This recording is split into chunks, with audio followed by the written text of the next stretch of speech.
Eh bien, salut tout le monde, c'est Nuit. Et aujourd'hui, on se retrouve pour une nouvelle vidéo dont le thème a été proposé par un abonné. Du coup, dédicace à toi, Johan, qui est l'introspection sous psychédélique. Du coup, qu'est-ce que c'est l'introspection? J'ai pas forcément la définition exacte. Vous pouvez la chercher sur Google si Google est votre ami. Mais en général, Google est l'ami de tout le monde parce qu'il n'a pas forcément de critères de choix. L'introspection, bah, je pense qu'il y a introspection, ça veut dire que c'est un inspecteur qui est à l'intérieur de vous, ou non, c'est plus une inspection de ce qui est à l'intérieur de vous. En soi, l'introspection, c'est en général quand vous êtes tout seul et que vous essayez de se comprendre les mécanismes qui se passent à l'intérieur de votre psyché, à l'intérieur de votre mental. Du coup, pourquoi aujourd'hui on parle d'introspection sous psychédélique? Pourquoi? Eh bien parce que les psychédéliques permettent de révéler des parties de notre inconscient, de notre subconscient, qu'on ne pouvait pas voir au quotidien. Ça veut dire sans avoir les effets psychédéliques, ou peut-être ça demandait beaucoup d'efforts pour pouvoir, même pas analyser, mais juste remarquer ces mécanismes mentaux qui sont dans le subconscient. C'est-à-dire que consciemment, on ne voit pas ces mécanismes mentaux. Les psychédéliques permettent de plonger très profondément à l'intérieur de soi. Du coup, pour réaliser une introspection, déjà, moi, ce que je conseille, si votre but en regardant cette vidéo, c'est d'apprendre à faire de l'introspection sous psychédélique, c'est préférable de le faire tout seul. C'est-à-dire, soit vous tripez tout seul, soit vous tripez avec des gens qui savent que vous avez prévu de faire l'introspection et qui vont pas forcément vous déranger. Comme trip, j'ai vécu tout comme trip. J'ai vécu des trips avec des gens où tout le monde interagit entre eux. J'ai vécu des trips avec des gens où chacun est en train de méditer sur de la musique et il y a très peu d'interaction. Du coup, la manière dont le trip va se dérouler dépend entièrement de vous et de l'organisation que vous voulez lui donner. Cette introspection avec les psychédéliques peut marcher avec n'importe quel psychédélique. Elle peut aussi, certaines personnes pratiquent aussi l'introspection sous dissociatif, du coup des molécules comme la kétamine, la MXE, etc. Et l'introspection peut être aussi très très intéressante sous empathogène, comme la MDMA, le benzofurane, 6-APB, 5-MAPB que je préfère, etc. Et par exemple, dans un livre que j'avais lu de Timothée Léry et de la Castalia Foundation qui s'appelle MDMA Solo, livre que je pense que vous pouvez trouver gratuitement en ligne en français comme en anglais. Il conseille, par exemple, si vous prenez de la MDMA pour, à visée thérapeutique, d'être tout seul.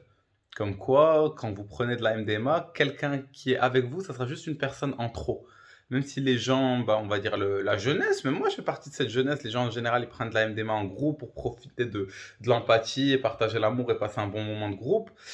Mais ça, c'est plus récréatif qu'autre chose. Mais si vous voulez vraiment plonger dans votre trauma, faut être solo. Faut être solo, faut porter ses corones et affronter ses démons intérieurs, tout simplement.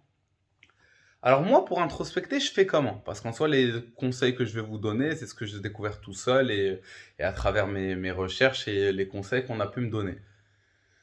Déjà, la méditation. La méditation sous trip est, je ne dirais pas très très facile, mais à partir du moment où vous arrivez à rentrer dans un état méditatif sous LSD, vous pouvez y rester vraiment très très très longtemps.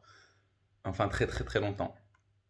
Sous LSD, méditer pendant 10 minutes, je dirais pas que ça a la valeur, mais c'est comme méditer pendant des heures et des heures en étant sobre en termes d'expérience que vous allez atteindre et de niveau de conscience que vous allez atteindre. Évidemment, si vous atteignez ce niveau de conscience en méditant de manière sobre, ça sera un niveau beaucoup plus facile à réatteindre sobre, vu que vous l'avez déjà atteint sobre. Si vous l'atteignez sous psychédélique, vous avez ouvert une porte qui ne sera pas forcément très facile à ouvrir quand vous serez sobre, mais au moins la porte sera déjà ouverte. Voilà, voilà.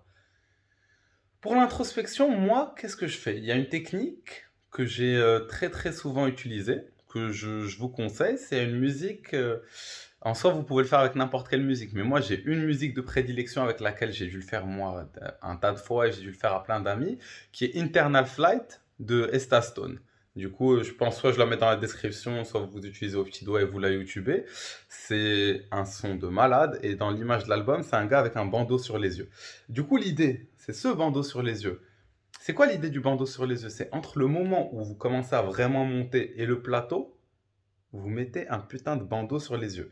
Évidemment, ça, c'est pas si vous faites un trip dehors et que vous devez traverser la chaussée, parce que dans cette situation, c'est pas une mort de Lego que vous allez rencontrer, c'est une voiture ou un camion. Et ça, c'est moins drôle. Voilà, voilà. Petit disclaimer, faites gaffe quand vous traversez la chaussée sous LSD parce que les tailles changent. Je me rappelle une fois, je voulais traverser, j'avais l'impression que c'était un camion jouet qui arrivait. Du coup, je me suis dit, on sait jamais, t'attends, mais bon, c'est un camion jouet là. Et quand il est passé devant moi, bah, il était immense. Mais là, je m'égare. Mais on parle de camion, on ne veut pas trouver dans les gares. Intéressant. Un bandeau sur les yeux. À partir du moment où vous sentez que vous montez vraiment jusqu'au plateau, c'est-à-dire que pendant 1 heure, vous avez un bandeau sur les yeux et vous ne pouvez rien faire, rien voir. Moi, je fais ça en général en position méditation avec la musique que je vous ai dit. Vous pouvez choisir n'importe quelle musique qui touche profondément votre âme. Le choix de la musique sous psychédélique est très très important. Et à partir du moment où vous avez le bandeau, vous devez juste considérer que la réalité sera toujours telle qu'elle est, quel que soit l'angle de vue que vous percevez. C'est-à-dire que votre perception ne change rien à la réalité telle qu'elle est. C'est-à-dire que vous ayez les yeux ouverts ou fermés, vous percevez exactement la même réalité. Et au final, ce genre d'expérience introspective permet de vraiment voir ce qu'il y a à l'intérieur de vous et de vous rendre compte que l'extérieur, c'est juste une projection de ce qu'il y a à l'intérieur. Voilà, voilà. Autre technique d'introspection, c'est écrire. C'est-à-dire que vous soyez tout seul ou avec des gens, vous prenez un cahier, un stylo. Moi, en général, j'écris avant le trip. Des fois, je me pose des questions, des fois, je pose des idées. Et quand vous êtes trippé, juste libérez ce que vous avez en vous. Si vous voulez dessiner, vous dessinez. Si vous voulez écrire, vous écrivez. Vous écrivez. Ah, il a oublié la liaison. Monsieur a oublié la liaison. Bon, c'est pas grave. Vous me pardonnez? Merci, chers élèves. Et du coup, voilà, écrire, ça peut énormément permettre de créer une introspection, une sorte de dialogue que vous exprimez. Et si vous voulez pas forcément écrire, vous pouvez parler tout seul à haute voix. Moi, avant, je le faisais pas forcément, mais un conseil que je me donne maintenant, c'est si tu es sous LSD tout seul, parle tout seul à haute voix, en fait. Genre, t'es dans la rue, t'es dans le truc, tu t'en bats royalement les couilles Putain, c'est ça le vocabulaire que j'essaie d'apprendre à mes abonnés. C'est honteux. C'est honteux, ça, monsieur. Mais c'est juste que bah, je m'en fous de ce qui se passe autour de moi. Le fait de parler tout seul, ça me permet d'avoir un dialogue et d'évoluer. Et autant des fois j'ai des dialogues où juste je me pose des questions sur moi, autant des fois j'ai des révélations sur ma manière de voir l'univers et ma perception qui est faussée.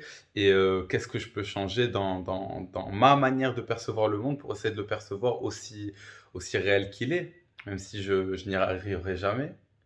Voilà, voilà. Méditer en soi pour l'introspection, je pense que je l'ai déjà dit, mais c'est super utile parce que vous pouvez aller très très vite à l'intérieur. Et l'idée pour moi au final de toute introspection, autant à petite dose l'introspection c'est pour en savoir plus sur soi, pour essayer de comprendre des mécanismes psychologiques, etc. Du coup, bah, avant les tripes, vous pouvez aussi vous renseigner sur des notions de psychologie, par exemple à la Carl Jung ou quoi, pour essayer de mieux comprendre comment le cerveau, l'ego et les mécanismes mentaux marchent. C'est ce que Terence McKenna avait conseillé à son petit frère Dennis McKenna avant qu'il teste le LSD pour la première fois. Du coup, si vous connaissez ces deux légendes du rap game, bah, bienvenue. Bienvenue les amis. Et sinon, bah, les amis, je pense que j'ai tout dit sur mes conseils. Un dernier truc que j'ai à rajouter, je pense que c'est tout, c'est la respiration holotropique. Du coup, la respiration holotropique, ça existe depuis très longtemps. Stanislas Grof utilisait ça pendant ses thérapies, qu'elles soient psychédéliques ou non. Et le concept, c'est de faire une respiration holotropique. Du coup, je vous laisse chercher. C'est quand le rythme est très saccadé et que vous faites rentrer. On pourrait appeler ça de l'hyperventilation, mais c'est pas du tout ça le concept. Et ça permet de rentrer très très profondément et d'éveiller des états de conscience à l'intérieur de soi. Du coup, moi, ça m'arrive souvent de faire ça pendant les trips. Et récemment, j'ai fait ça avant de tirer sur une pipe de 5 méo DMT. Et ça m'a vraiment, vraiment, vraiment projeté de manière exponentielle. Du coup, je vais essayer de vous le faire un peu, mais en soi, c'est pas ça sera pas forcément la meilleure vision. Attendez, j'essaye de. Bon, c'est plus bas, mais on voit pas mon ventre. On voit mes petits tétons, j'en ai deux. Je comptais me faire greffer un troisième, mais c'est pas pour tout de suite. Faut donner des coups de ventre. Genre, c'est bon, je vais essayer de le faire.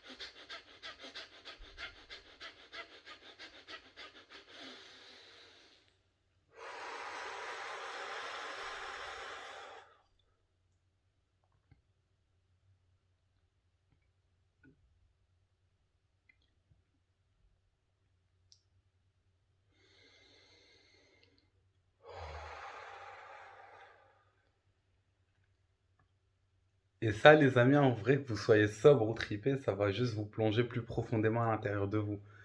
Du coup, est-ce que avez envie d'aller plus profondément à l'intérieur de vous? Je pense que si vous regardez cette vidéo, oui. Du coup, la respiration holotropique, allez vous renseigner parce que c'est pas moi qui vous ai montré une fois c'était quoi qui va vous apprendre comment faire, mais c'est vraiment quelque chose qui, moi, m'a vraiment beaucoup aidé à m'introspecter, à me connaître et juste à plonger plus profondément en moi. Et je pense qu'au fond, l'idée de toute introspection, c'est de plonger assez profondément en soi pour pouvoir provoquer à ce moment-là une mort de l'ego. Ou provoquer, pas vraiment, c'est juste vous partez à un endroit où votre ego ne peut plus vous suivre. Du coup, l'expérience que vous allez vivre va être vraiment, va faire partie de votre âme, va intégrer votre âme parce que vous allez avoir aucune mémoire égoïste de ça. Voilà, voilà les amis. Et sinon, voilà, je pense que j'ai tout dit. Et, bah, si par hasard certains d'entre vous sont intéressés par une vidéo où j'explique à peu près la mort de l'ego, le concept, vu à travers par exemple le livre des morts tibétains, Timothée Léry, ou des concepts psychologiques, ou autant peut-être même des fois des concepts bouddhistes ou je sais pas quoi, si vous êtes intéressés par ça les amis, faites-le moi savoir dans les commentaires. Si vous pensez que je dois me faire greffer un troisième téton, faites-le moi savoir dans les commentaires. Si vous voulez écrire un commentaire, ne l'écrivez pas dans les commentaires. Voilà, je suis un gars exigeant. Hasta vista les amis, pouce bleu, pouce rouge, non, pouce rouge évitez. Et voilà, prenez soin de vous, j'espère que ça vous a plu. Bisous bisous.